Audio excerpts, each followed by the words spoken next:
సీత మంచిదయ్యేపాడికే కట్నం చేసి ఇద్దరు చెల్లెళ్ళకు పెళ్లి చేసింది.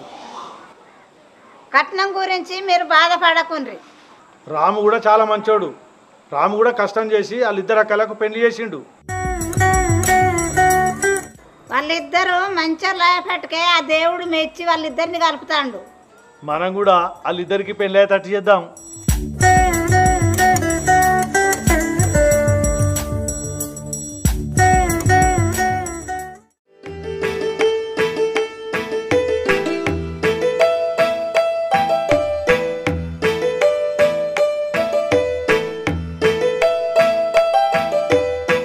మీరు అందరూ ఏనండి, ఇగో నేను 20 లక్షల కాడికి ఖాయం చేస్తానా.